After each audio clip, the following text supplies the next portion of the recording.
नमस्कार, मैं हूं पंकज झा। आप देख रहे हैं एबीपी अनकट।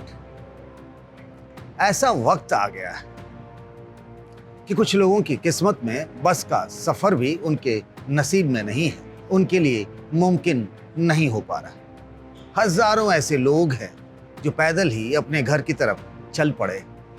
सैकड़ों किलोमीटर वो पैदल ही चल लेते हैं, लेकिन उन्हें बस में यात्रा करना तो जैसे उनके लिए सपने जैसा हो गया है। कोई रिक्शे से, कोई ठेले से, कोई साइकिल से, किसी के पाँव में छाले हैं, किसी के आंखों में उम्मीदों का सूनापन है, बेबसी है, लाचारी है। कोई छोटे बच्चे लेकर, कोई अपनी बीमार माँ को कंधे पर उठाए, कोई अपने घर परिवार को लेकर, कोई मुंबई से, कोई सूरत से, कोई अहमदाबाद से अपने घर गांव बिहार यूपी में जा रहा है।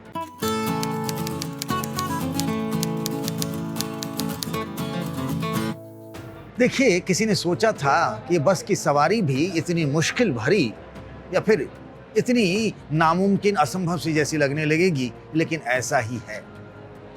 मेरी बस और तेरी बस, ये जो झगड़ा है ना बस का, दो प्रतिष्ठानों के बीच में, उसके बीच में फंसा है कौन? बेबस मजदूर, बेबस प्रवासी लोग जो रोज कमाने खाने के लिए अपना घर गांव छोड़कर कहीं दूर शहर में चले गए थे, बस गए थे, और अब उनके आसपास सिर्फ बेबसी और लाचारी ही है। एक चिट्ठी निकली, कहां से? 24 अकबर रोड, दिल्ली के पते से। ये पता है कांग्रेस ऑफिस के दिल्ली में हेडक्वार्टर जो है उसका ये पता है। तारीख है 16 मई की। प्रियंका गांधी ने एक चिट्ठी यूपी के मुख्यमंत्री योगी आदित्यनाथ को लिखी कि हम आपको 1000 बस देना चाहते हैं और हमसे जो प्रवासी श्रमिक हैं, जो मजदूर हैं, उनकी दुर्दशा देखी नहीं जा रही है। 16 को कोई जवाब नहीं मिलता है, 17 को भी कोई जवाब नहीं आता है। जवाब आता है 18 तारीख को। कहाँ से? देखिए, एक दिल्ली में ठिकाना है 24 अकबर रोड का, और करीब 550 किलोमीटर दूर लखनऊ में लोक भवन जो है, जहां यूपी के मुख्यमंत्री का दफ्तर है, वहां से 18 तारीख को एक चिट्ठी निकलती है प्रियंका गांधी के लिए कि हाँ, हम आपके बस का इंतज़ार कर रहे हैं, हम आपका बस लेने का प्रस्ताव जो है हमें स्वीकार है। बात यहीं खत्म हो जानी चाहिए थी कि भाई कोई बस देना चाहता है और किसी ने कह दिया कि मुझे बस चाहिए। पर संकट देखिए, कई घंटे हो गए, लेकिन बस लेने वाला कह रहा है कि मुझे बस चाहिए, बस देने वाला भी कह रहा है कि हम बस देने को तैयार हैं, लेकिन बस जिनके लिए चाहिए, वो लोग जो यूपी बिहार के गांव अपने जाना चाहते हैं, यूपी में अलग अलग जगहों पे, उनके लिए वो बस अब तक मिल नहीं पाया है। वो बस एक सपना ही रह गया है। और ये सच है, ये नूरा कुश्ती और ये मैच, ये पॉलिटिक्स जिसे कहते हैं, वो जारी है धारावाहिक की तरह। हर घंटे एक नया तमाशा। यकीन नहीं करेंगे आप, लेकिन बात है 16 आने सच। सच ये है कि अब तक यूपी सरकार और प्रियंका गांधी और उनके ऑफिस के बीच में 9 चिट्ठियां आ चुकी हैं, जा चुकी हैं। पहले कहा गया कि हमने बस मान लिया, फिर दूसरी तरफ से कहा गया मुझे पूरा ब्यौरा चाहिए, और ये ज़रूरी भी है कि बस का ड्राइवर कौन होगा, कंडक्टर क्या होगा, बस का रजिस्ट्रेशन नंबर चाहिए, फिर बस की परमिट चाहिए। कल को मान लीजिए बस में हादसा हो जाता है तो उसकी जिम्मेदारी कौन लेगा।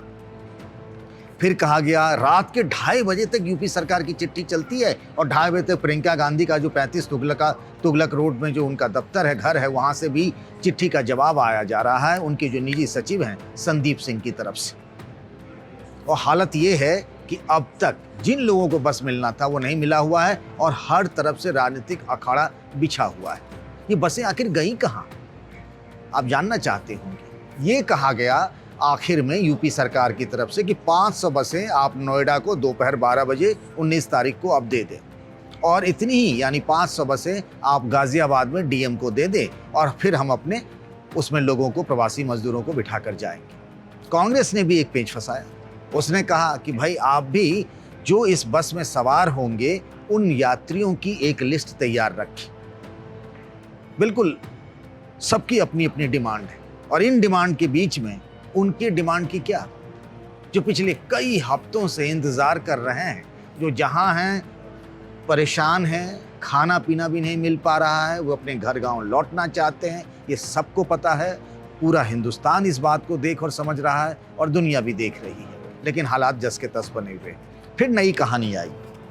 नई कहानी क्या आई है कि ये कहा जाने लगा कि जो बस 1000 बसों की लिस्ट दी गई, उसमें से कुछ ऐसे भी थे रजिस्ट्रेशन नंबर से यूपी सरकार ने जांच कराया उनके ट्रांसपोर्ट डिपार्टमेंट ने, तो पता लगा वो तो किसी की कार है, उसमें से पता लगा एक 3 व्हीलर है, कुछ ट्रक निकल गए, कुछ एम्बुलेंस निकल गए। उसमें बीजेपी की जो प्रवक्ता है संबित पात्रा, उन्होंने ट्वीट किया एक नंबर, और वो नंबर मैं आपको बताऊं, ये नंबर है RJ27PA9852।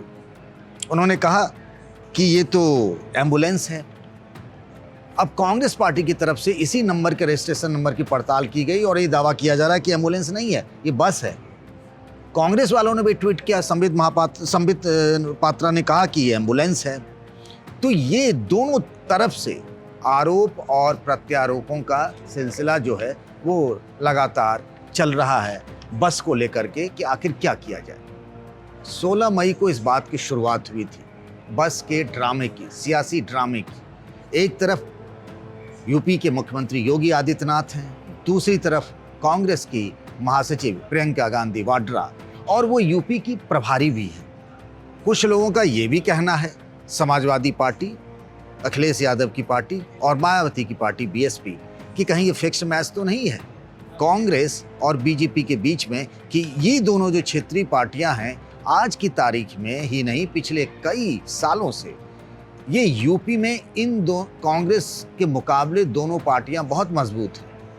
तो ये कहा जा रहा है कि प्रियंका, ये एक तरीके से फिक्स्ड मैच है कि हम और आप दोनों ही खबरों में, चर्चा में बने रहें और समाजवादी पार्टी और बीएसपी को बाहर किए रहें। इसी सोची समझी रणनीति के तहत ये किया जा रहा है। सच क्या है ये तो भगवान ही जाने और दोनों पक्ष ही जाने, लेकिन इतना ज़रूर है कि बस की जो कहानी है इसका अंत दिख नहीं रहा। ये बसें जो हैं 1000 के करीब जो बसें बताई जा रही हैं वो आगरा के पास खड़ी हैं। कांग्रेस पार्टी ने कहा कि हमारी बस यहाँ पे है, हम आपको शाम 5 बजे तक, यानी मंगलवार की शाम 5 बजे तक गाजियाबाद नोएडा तक पहुँचा देंगे, हमें यूपी के इलाके से होने जाने दीजिए। वहाँ पुलिस खड़ी रही, यूपी कांग्रेस के अध्यक्ष अजय लल्लू भी रहे, लेकिन बसों को अंदर से जाने नहीं दिया गया। कहा गया कि बाहर दिल्ली से होते हुए गाजियाबाद नोएडा ले जाए। यथास्थिति बनी हुई है। वो कह रहे हैं कि मैं वहीं आगरा में दे देता हूँ, वो यहाँ लेने को तैयार नहीं है।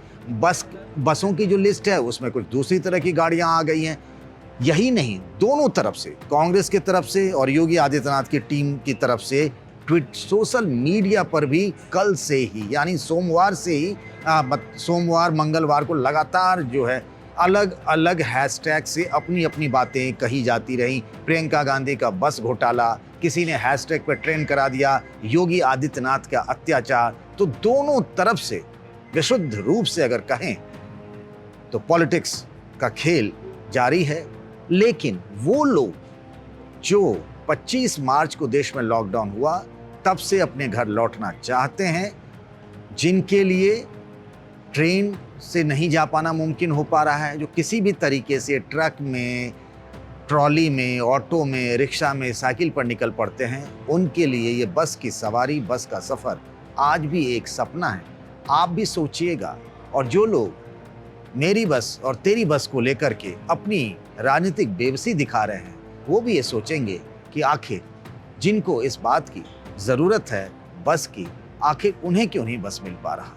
ये सवाल सब अपने अपने मन से पूछिएगा कि आखिर ये हालात क्यों। अगर आपको ये वीडियो पसंद आए, मेरी बात से आप इत्तेफाक रखते हो, तो इस वीडियो को जरूर शेयर करिएगा। एबीपी न्यूज़ आपको रखे आगे।